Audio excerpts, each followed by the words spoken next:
आखिरी सवाल सीएए को लेकर, क्योंकि उससे भी लाने की तैयारी हो रही है। केंद्रीय राज्य मंत्री हैं शांतनु जी, उन्होंने कहा कि भाई 1 हफ्ते के अंदर सीएए लागू करेंगे।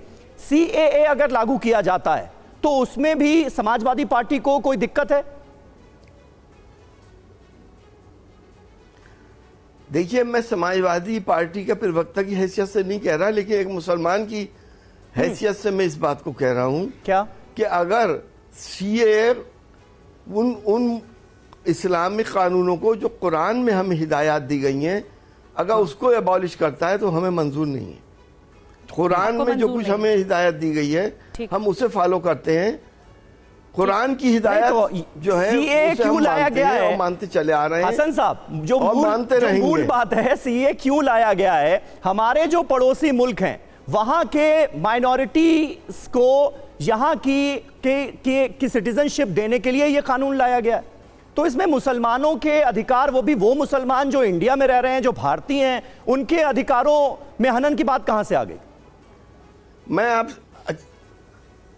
आपसे कह रहा हूं, सीए की बात आप अगर कर रहे हैं जी, यूसीसी की बात नहीं कर रहे। हाँ। सीए में हिंदू मुसलमान के नाम पे क्यों कानून बनाया गया?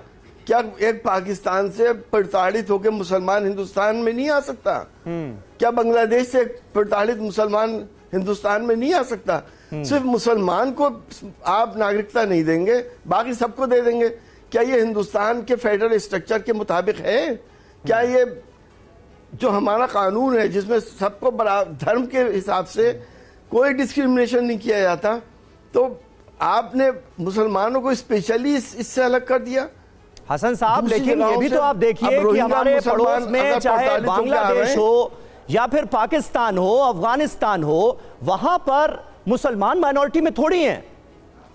वहां पर माइनॉरिटीज के साथ जो परसिक्यूशन हो रहा है, जो प्रताड़नाएं हो रही हैं, उसके मद्देनजर ये कानून बनाया गया है ना। और ये कानून तो नागरिकता देने वाला कानून है।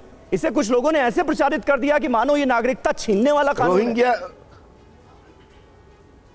तो अगर आप रोहिंग्या की बात करते हैं तो फिर तो वो जांच की बात आती है। श्रीलंका, अब आप बात तो सुन लो, श्रीलंका में माइनॉरिटी में नहीं है क्या मुसलमान? अगर प्रताड़ित होकर आना चाह रहा है तो उसके लिए तो दरवाजे बंद हैं, और दूसरे मजहब वालों के लिए आपने खोल दिए।